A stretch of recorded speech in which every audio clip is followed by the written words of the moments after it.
Pair of alternate exterior angles, यानी alternate exterior angles. तो नाम में देखिए एक्सटीरियर मतलब है दो एंगल्स ट्रांसवर्सल के, यानी दो एंगल्स लाइंस के बाहर रहेंगे, दो एंगल्स लाइंस के बाहर रहेंगे, ये नॉट ट्रांसवर्सल, दो एंगल्स ट्रांसवर्सल के बाहर रहेंगे और एक एंगल ट्रांसवर्सल के इधर साइड रहेगी और दूसरी एंगल ट्रांसवर्सल के उधर साइड रहेगी। यानी अल्टरनेट का मीनिंग वही है, एक एंगल ट्रांसवर्सल के इधर साइड रहेगी और दूसरी एंगल ट्रांसवर्सल के उधर साइड रहेगी। एक्सटीरियर का मतलब है दो एंगल्स भी लाइंस के बाहर रहेंगे, इंटीरियर मतलब लाइंस के अंदर, एक्सटीरियर मतलब लाइंस के बाहर। ओके, तो यहाँ पे दो एंगल्स भी लाइंस के बाहर रहेंगे। तो देखिए एंगल 1 एंगल 7, तो एक ट्रांसवर्सल के इधर साइड है और दूसरी ट्रांसवर्सल के इधर साइड है और ये दो भी लाइंस के बाहर है, तो ये हो जाएगा ये pair of alternate exterior angles. तो और एक पेयर क्या हो जाएगा यहाँ पे, एंगल टू एंगल है। तो देखिए ये ट्रांसवर्सल के इधर साइड है, ये ट्रांसवर्सल के उधर साइड है और ये दो भी लाइंस के बाहर है, लाइंस के बाहर। ओके, अगर एक पेयर ऑफ एंगल्स होती है, उसमें एक ट्रांसवर्सल की इधर साइड होती है तो दूसरी ट्रांसवर्सल की उधर साइड होती है और दो भी लाइंस के बाहर होते हैं, तो ऐसे पेयर ऑफ एंगल्स को कहते हैं हम pair of alternate exterior angles. Okay, so that is, अगर ये दो पैरेलल हो जाए, अगर ये दो लाइंस पैरेलल हो जाए तो ये जो देख रहे हैं आप, जो pair of alternate exterior angles, ये एक दूसरे को इक्वल हो जाएंगे, एक दूसरे को इक्वल, जैसे एंगल 1 एंगल 7 इक्वल हो जाएगी और एंगल टू एंगल इक्वल हो जाएगी। सो that is a alternate exterior angles. तो चलिए आगे बढ़ते हैं को इंटीरियर एंगल्स की तरफ। कॉन्सिक्यूटिव इंटीरियर एंगल्स, ये किसे कहते हैं? कॉन्सिक्यूटिव जैसे कि नाम है, ये ऑल्टरनेट का अपोजिट है। ऑल्टरनेट का मतलब है एक एंगल ट्रांसवर्सल की उधर साइड होती है तो एक दूसरी एंगल ट्रांसवर्सल की उधर साइड होती है। तो कॉन्सिक्यूटिव का मतलब है ट्रांसवर्सल के सेम साइड होते हैं, ट्रांसवर्सल के सेम साइड। तो कॉन्सिक्यूटिव इंटीरियर एंगल्स यानी कोई भी दो एंगल्स जो ट्रांसवर्सल के सेम साइड पे हो और दो भी अंदर हो, दो भी लाइंस के अंदर हो। तो जैसे कि यहाँ पे देख सकते हैं एंगल 4 और एंगल 5 और एंगल 3 एंगल 6, ये है pairs of consecutive interior angles. देखो ये दो एंगल्स देख सकते हैं आप, ट्रांसवर्सल के सेम साइड पर है, दो के अंदर, दो भी लाइंस के अंदर है। अब एंगल 3 एंगल 6, ये दो भी ट्रांसवर्सल के एक ही साइड पर है और दो भी लाइंस के अंदर है। ओके, तो ऐसे पेयर ऑफ एंगल्स को कहते हैं हम कॉन्सिक्यूटिव इंटीरियर एंगल्स का पेयर। ओके, या को इंटीरियर एंगल्स का पेयर कहते हैं। ओके, सपोज कीजिए अगर if L parallel to M, तो क्या हो जाएगा?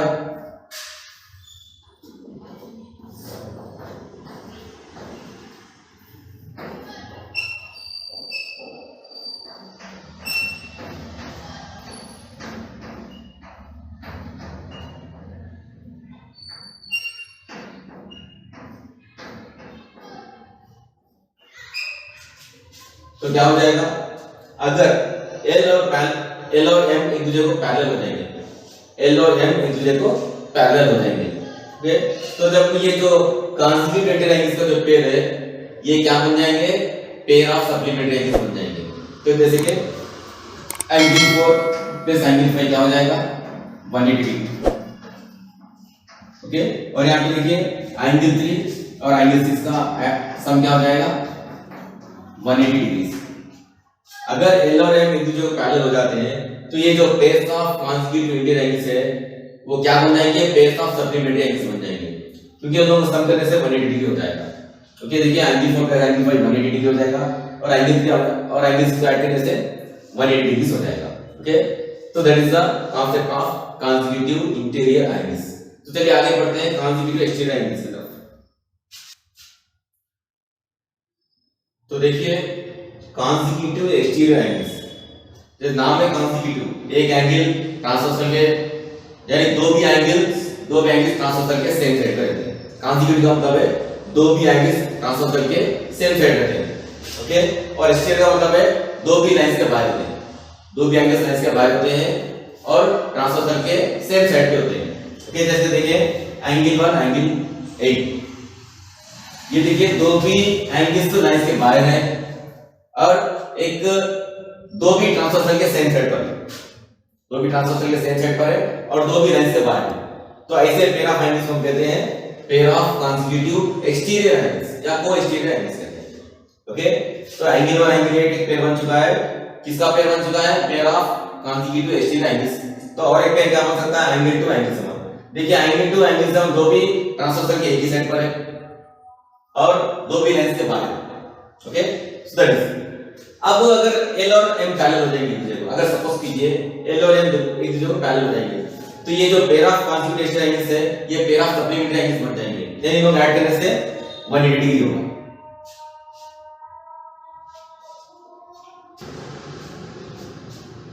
तो चलिए पढ़ते हैं वर्टिकली अपोजिट एंगल्स के बारे में। तो वर्टिकली अपोजिट एंगल्स, तो देखिए अगर कोई दो लाइंस अगर मीट होते हैं, इंटरसेक्ट होते हैं, तो आप यहां देख सकते हैं चार फिगर्स फॉर्म हो रहे हैं, यानी चार एंगल्स फॉर्म होते हैं। अगर कोई दो लाइंस इंटरसेक्ट होते हैं तो चार एंगल्स फॉर्म होते हैं। ओके, ये एक पेयर ऑफ एंगल्स फॉर्म हो चुका है, ये और एक पेयर ऑफ एंगल्स फॉर्म हो चुके हैं, यानी दो पेयर्स ऑफ एंगल्स फॉर्म होते हैं।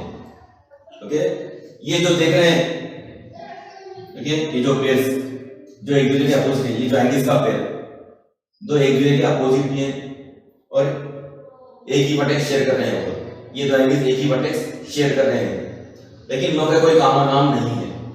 ये दो एंगल्स देख रहे हैं, उन लोगों का एक ही वर्टेक्स हो रहा है, लेकिन कोई कॉमन नाम नहीं है। तो ऐसे दो एंगल्स के पेयर को हम कहते हैं pair of vertically opposite angles, pair of vertically opposite angles. Okay, देखिए अगर कोई दो लाइंस मिलते हैं तो चार एंगल्स फॉर्म होते हैं, चार एंगल्स फॉर्म होते हैं, जैसे कि x w y z। Okay, तो ये देख रहे हैं इन पेयर ऑफ, ये जो पेयर ऑफ एंगल्स को देख रहे हैं मैंने x और y, ये एक दूसरे के अपोजिट है और लोगों का सेम वर्टेक्स है, कॉमन वर्टेक्स है लोगों का, नहीं कोई कॉमन नाम नहीं है। ओके, तो ऐसे दो एंगल्स के पेयर को हम कहते हैं pair of vertically opposite angles. तो जब दो लाइंस इंटरसेक्ट होते हैं तो two pairs of vertically opposite angles form होते हैं। तो यहां पे एक पेयर होता है x और y और एक पेयर होता है w z। तो ये है pairs of vertically opposite angles इस डायग्राम में। ओके, यानी वर्टिकली अपोजिट एंगल्स क्या है? एक दूसरे के अपोजिट होते हैं और सेम वर्टेक्स शेयर करते हैं और उनका कोई कॉमन नाम नहीं होता। ओके, तो ऐसे पेयर ऑफ एंगल्स को कहते हैं pair of vertically opposite angles. जब दो लाइंस इंटरसेक्ट होते हैं तो दो पेयर्स बनते हैं किसके? वर्टिकली अपोजिट एंगल्स के। और देखिए, तो जब ये वर्टिकली अपोजिट एंगल्स होते हैं तो एक दूसरे को इक्वल हो जाते हैं, एक दूसरे को equal, x equal to y, w equal to z, एक दूसरे के इक्वल हो जाते हैं। ओके, तो x और y ये क्या है? Pair of vertically opposite angles है और x और y एक दूसरे को इक्वल हो जाते हैं। तो w z भी और एक पेयर बनता है वर्टिकली अपोजिट एंगल्स का, तो ये दो भी एक दूसरे के इक्वल बन जाते हैं। Okay, so that is the concept of vertically opposite angles. Okay, अब देखिए, अब ये दो लाइंस इंटरसेक्ट होते हैं, अगर ये 40 डिग्री होता है तो ये भी 40 डिग्री होता है,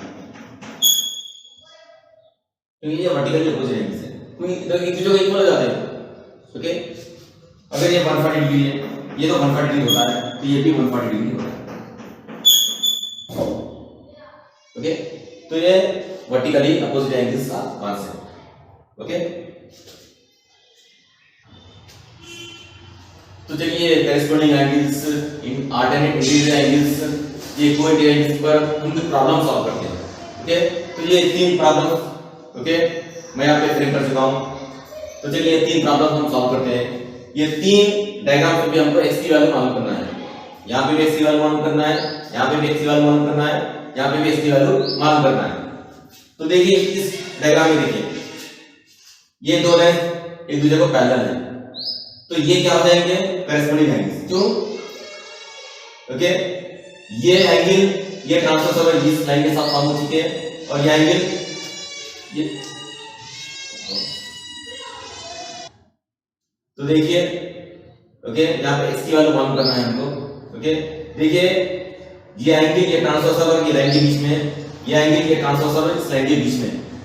ओके, और ये दो एंगल ट्रांसवर्सल के सेम साइड पर है, लेकिन एक एंगल बाहर है लाइंस के, एक एंगल लाइंस के अंदर है, तो ये हो जाएगी पेयर ऑफ करेस्पॉन्डिंग एंगल्स। अगर ये दो लाइन पैरेलल है तो ये जो पेयर ऑफ करेस्पॉन्डिंग एंगल्स है एक दूसरे को इक्वल हो जाएगी, एक दूसरे को इक्वल हो जाएगी। 11x - 2 = 75। ओके, देखिए ये क्या है, ये पेयर्स ऑफ करेस्पॉन्डिंग एंगल्स है।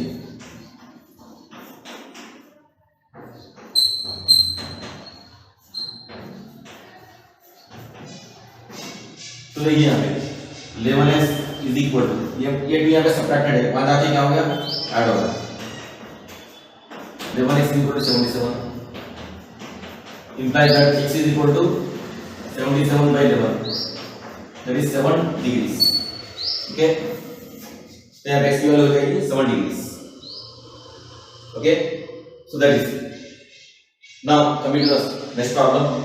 यहाँ पे देखिए आप ये दो एंगल देखिए, ये एंगल ये ट्रांसवर्सल और इस लाइन के बीच में, और ये एंगल इस ट्रांसवर्सल और इस लाइन के बीच में।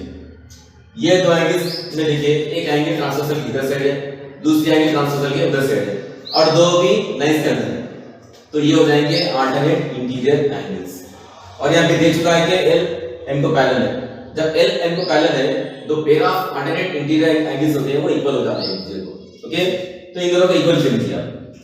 8x - 4 = 60 डिग्री मैं बाद में डालूंगा डिग्री। ओके, फिर हम डिग्री को ओमिट करते हैं थोड़ी देर के लिए, जस्ट फॉर अंडरस्टैंडिंग। ओके, ये डिग्री मैं थोड़ी देर के लिए ओमिट करता हूं, बाद में डाल देंगे। ओके, तो 8x = 60 + 4 हो जाएगा, यानी ये 4 सब्ट्रैक्टेड है, वहां जाके ऐड हो जाएगा, तो 8x = 64। तो x क्या आ जाएगा, 64/8, 8 × 8 8, so x = 8 degrees। okay, so the value of x, very good। now coming to this problem, यहां पे देखिए ये दो एंगल्स ट्रांसवर्सल के सेम साइड पर है और दो भी लाइंस के अंदर है, तो ये हो गए consecutive interior angles. Consecutive interior angles, अगर ये दो लाइन पैरेलल है दूसरे को, तो ये क्या हो जाते हैं, इक्वल नहीं होते, उन लोगों का ऐड करने से 180 डिग्री होता है, उन लोगों का ऐड करने से 180 डिग्री, ये पेयर ऑफ सप्लीमेंट्री एंगल्स बन जाते हैं। अगर ये दो लाइन जब पैरेलल होते हैं तो जब वो pair of consecutive interior angles क्या बन जाते हैं, पेयर ऑफ सप्लीमेंट्री एंगल्स बन जाते हैं। तो सप्लीमेंट्री एंगल्स किसको कहते हैं, वो दो एंगल जिसको ऐड करने से 180 डिग्री हो, तो यहां पे भी इन दोनों को ऐड करने से क्या हो जाएगा, 180 डिग्री।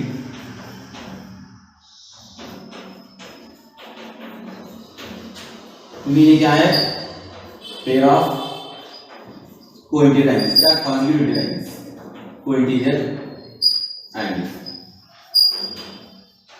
ओके, यहां पे कंटिन्यू करूंगा।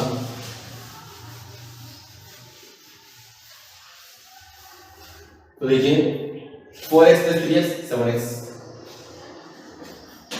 -23 डिग्री = 180 डिग्री, 7x = 180, ये माइनस हो जाएगा प्लस हो जाएगा 23 degree, 7x = 180 + 23 203 degree, x = 203 degree by ये मल्टीप्लाई वाला डिवाइड हो जाएगा, 7 वाला 7, 7 to the 14, 6 7 9, that is 29 degrees। Okay, so there are some problems based on this, okay, corresponding angles, alternate interior angles, co-interior angles। Okay, so rest of the problems, okay, I will explain to you in the next class। तो अगर सुनिए, अगर इसमें कोई आपको doubts है तो please comment section में मुझे बताइए, तो मैं इसको फिर से समझाऊंगा, उसके जो भी डाउट्स हैं मैं आपको क्लियर करूंगा। और अगर ये वीडियो आपको समझ में आई है तो प्लीज लाइक कीजिए, सब्सक्राइब कीजिए और अपने दोस्तों के साथ शेयर कीजिए। इंजॉय।